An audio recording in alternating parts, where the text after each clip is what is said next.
The New York Mets are really bad.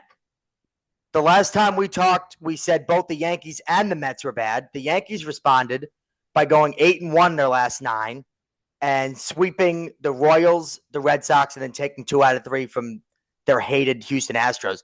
The Mets, on the other hand, they decided to say, we're just going to keep being terrible. And they got swept by the Cubs. They took 2 out of 3 against the Twins, which was good.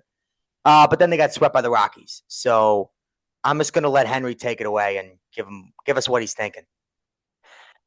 Yeah, I'll just say this to start. We were thinking of recording this yesterday and didn't because I just had no words to describe or explain or analyze how awful this team is. And I still really don't, but I have a little more than I did yesterday. So for starters, they've scored 2 or less runs in 14 out of their 28 games. So that's 50% for those of you that can do math. That's not going to cut it at all.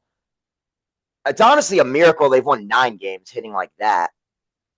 And you just have so many things wrong with this team.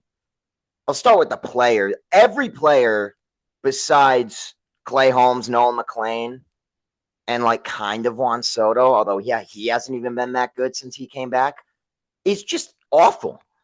They have nothing. And there's no urgency for them to win games. They look like they don't want to win games. They go on the field and they look like they don't even believe that they're going to win the game. I mean, this team's offense is so bad. They're striking out in batting practice probably. I think that's how bad they hit. You could put the ball on a tee and they're going to strike out or roll over to third base with the bases loaded. I mean, I don't understand how a team with the talent in theory that they have and the payroll that they have hits this badly. It's inexplicable.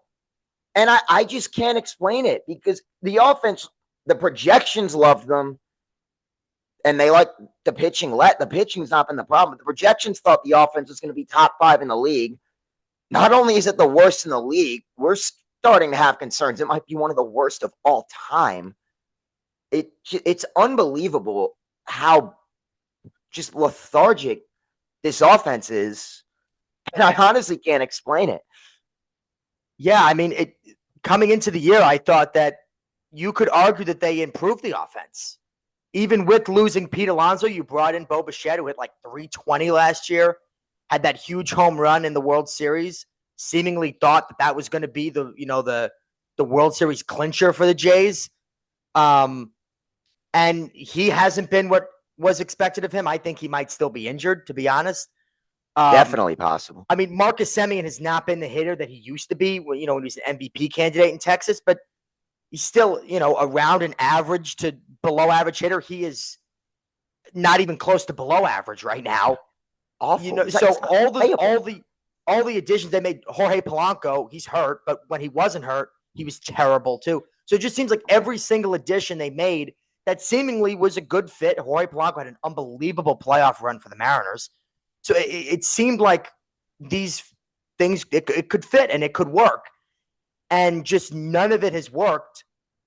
And like you said, the offense is definitely the worst in baseball. I know you mentioned they've scored 2 or less runs in 14 games. We were also talking they've scored 1 or less runs in 10 games. It's over a third of the games. That is insane. 10 out of unheard of. I believe what is 28 games they played now, right? 9 and 19. Yeah.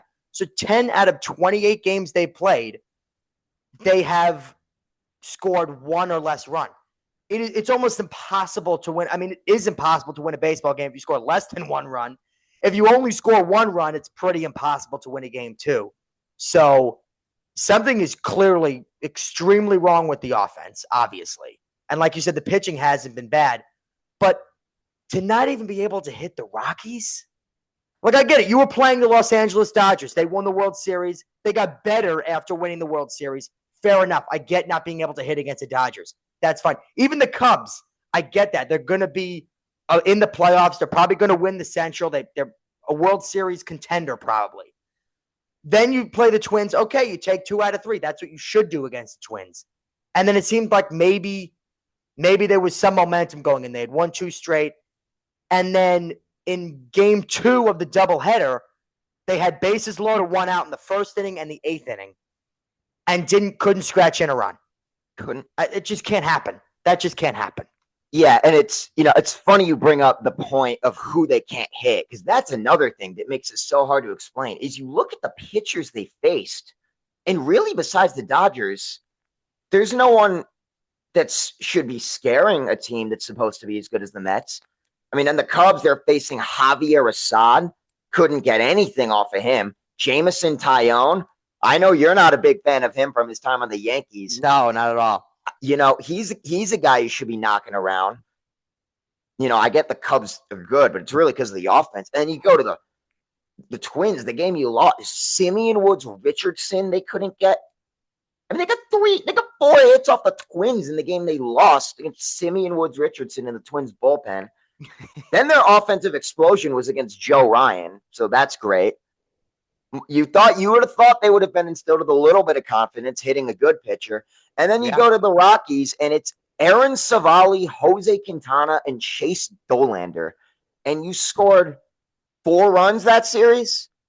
Yeah, 4 runs that series. I mean, what are we doing? I mean, Jose Quintana hasn't gone until that game more than 5 innings and gave up a run or less since he was on the Mets, which was 2 years ago.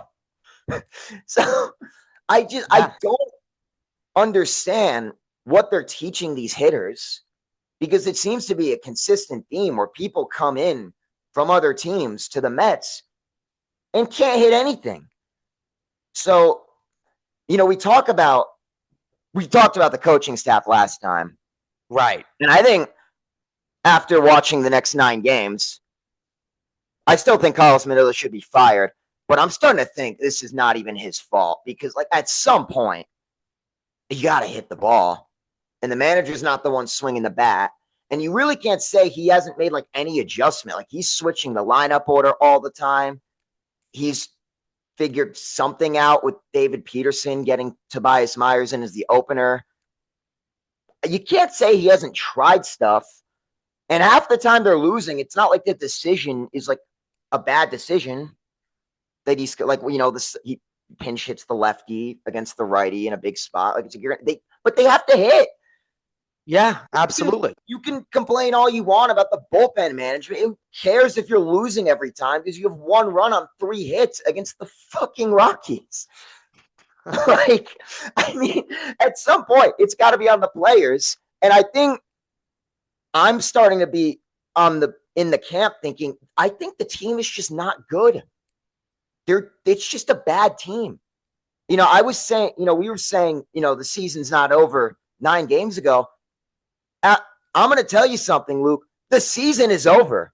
I understand mathematically that they can come back. Trust me, I understand the math. But the team's just bad. It's a bad team. They can't hit. They take at bats like a bad team. They do everything that bad teams do. It's just a bad team. And that's not Carlos Meneses' fault necessarily. Yeah, I mean, I think you're saying that the roster construction was bad, and I think that obviously falls on David Stearns, obviously. So is that I guess he's not a scapegoat, right? If he constructed the roster poorly, but is that who you say he should be fired? Then it's on Stearns. Yeah, I think David Stearns has to go. And look, I get the argument that you don't fire the GM in the middle of the season, right? Because it's not going to do anything. But I really think you can make the same argument with the manager. I'll tell you right now, Alex Cora is not going to be the manager of the New York Mets for half a season. It's not going to be Carlos Beltran. So it's going to be Kai Correa. It's not going to change anything other than send a message. So why not send a message by firing the guy who's really to blame? Especially you still have a trade deadline. I'm not sure I want him making a single trade anymore. Right. And I would absolutely prefer someone else deal with the trade deadline or making draft picks. Even handling call-ups at this point. I mean, we carried 3 catchers for 2 weeks and didn't DH Francisco Alvarez. He's constructed it in such a way where we don't have like all 26 people available half the time.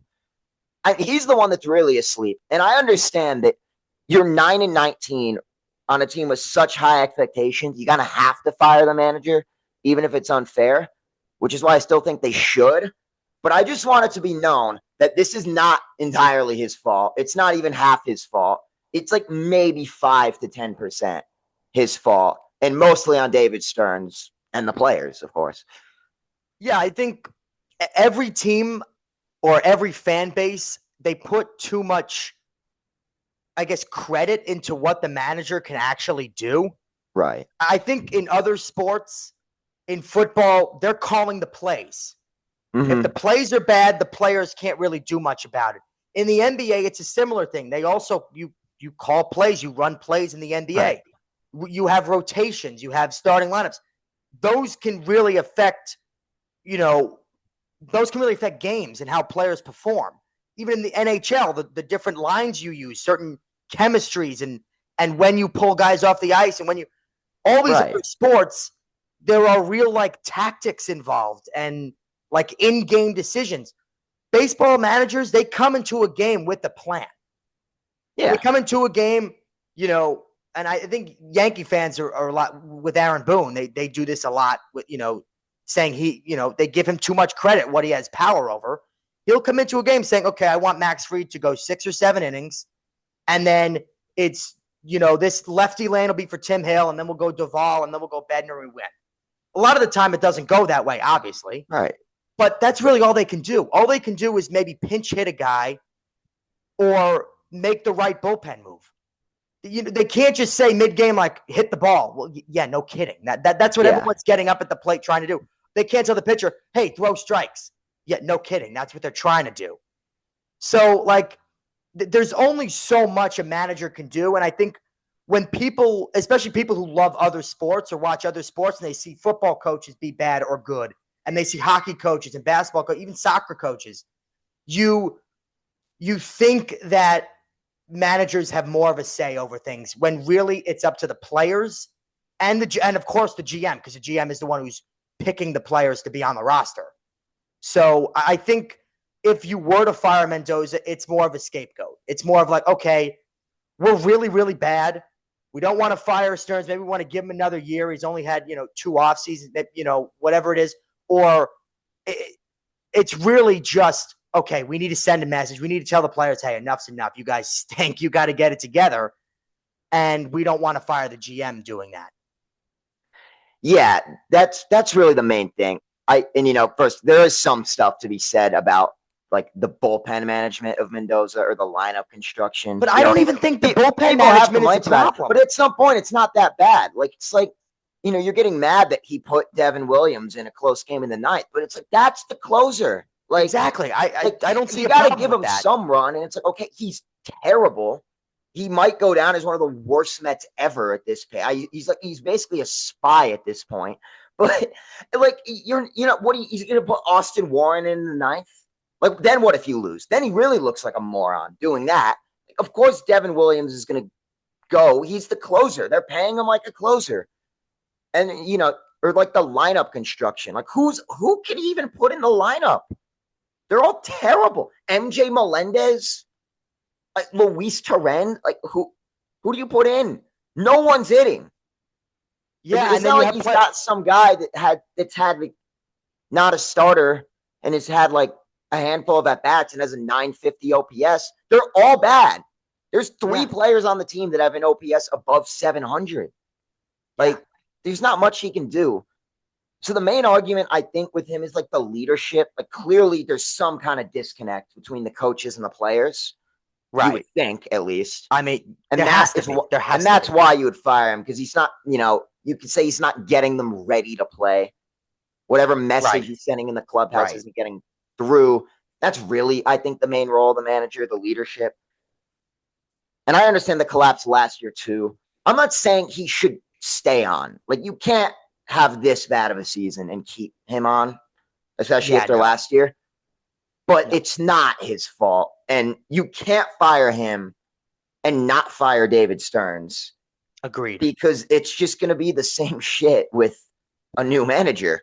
because David Stearns can't build a team. He just needs to understand that this is not Milwaukee, and he can't.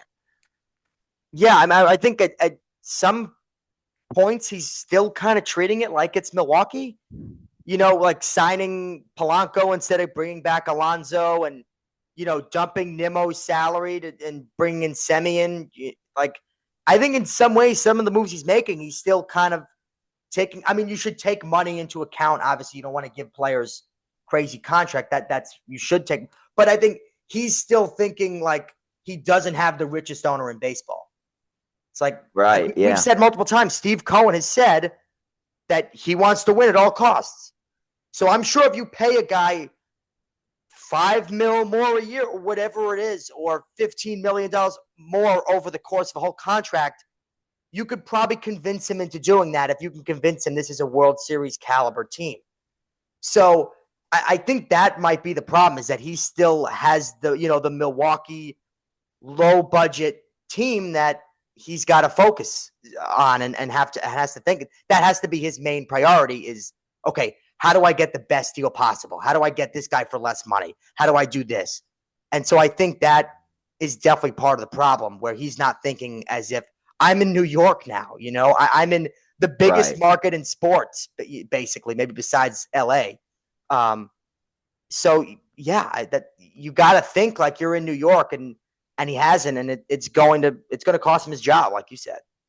Yeah, and again, I think some of the moves that people hated, like I get, like Pete Alonso has not gotten off to a particularly good start in Baltimore, although he still has about 120 OPS points higher than Jorge Polanco, despite how that is true.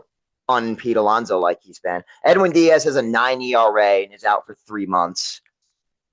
But again, not to say that those things would have definitely happened if they remain Mets. You never know. But the point, I guess, letting them go doesn't look terrible right now. And you can't fully expect how bad some of these guys have been. Like Bo Bichette under 600 OPS. It's just unacceptable. It takes some of the worst at-bats you've ever seen.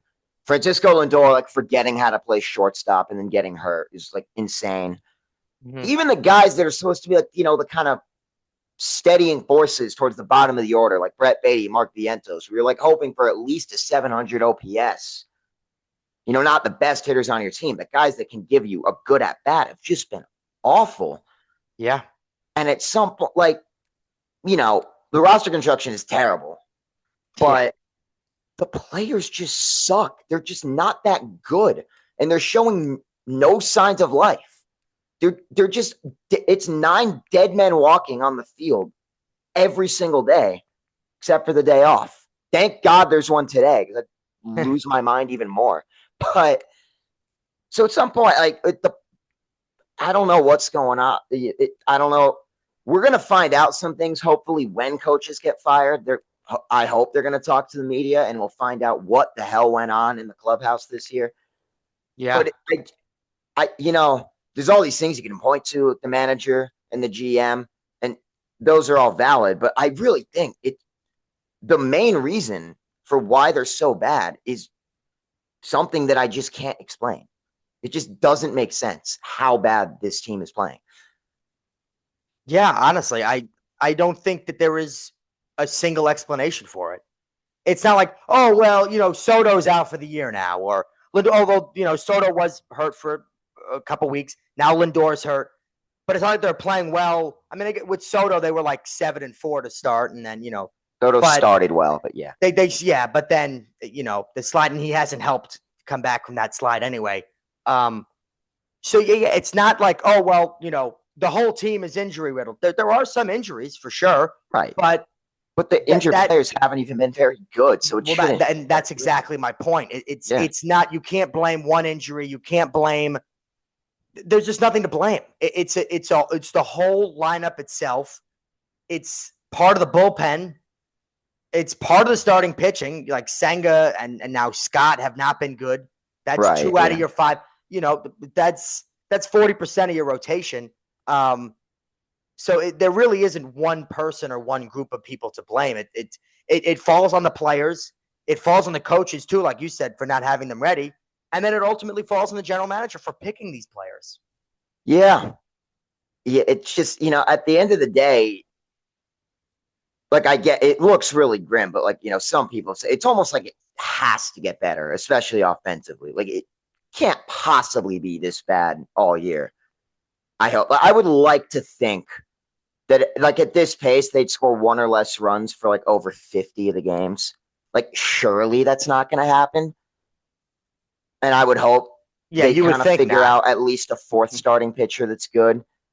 Like it's almost impossible to be this bad all year. Hmm. But you never know because we're not even talking about like a week of bad hitting anymore. We're getting dangerously close to a month. Yeah. Because even in the wins, like their one good offensive performance in that 7-4 stretch was on opening day against Paul Skeens. Yeah. And then they really haven't hit much after that. They just pitched really well, Hmm. won the game. They were hitting a little better, but it wasn't like, oh, their offense is on fire. So we're getting close to a month of just horrendous hitting. You would think it'd get better. I know New York has been cold for the month. Not that that's an excuse because it's Yeah. cold everywhere. Yeah. Brewers are hitting, and it's much colder in Wisconsin. Yeah. So, Well, but Jazz Chisholm would love to hear you say that because the amount of Yankee fans that got on his back after he said it, he would love that. We should send this to him. yeah, He would love that clip. That's yeah, he's yeah. wearing like the full like ski mask and everything up to his nose. Yeah. It's crazy. Look, at the end of the day, it comes down to maybe the ball's not flying for sure, but you got to take good at bats. Yeah. It's that's real. It For some reason the quality of contact and the situational hitting is just putrid. And if they don't improve it, they're gonna lose close to 100 games. I mean, there's no other way around it. Yeah, I mean I mean, they're especially at the well pitch. on If you even pace. look at last year, the pitching fell off last year. If that happens again, they're really screwed. So yeah, I don't know what's going on with the Mets. I'm a little more optimistic than most Mets fans, but I'm already starting to give up on the season because at the end of the day, 30 game sample size almost is not small. And I just think the team is just bad. Just put together a bad team this year. And it's a shame. And hopefully we have a different GM selling at the deadline because otherwise we're going to get absolutely nothing for the players that are good. But the team's just bad, and it's hard to explain. But I think that's just the explanation: is that the Mets are just a bad baseball team this year.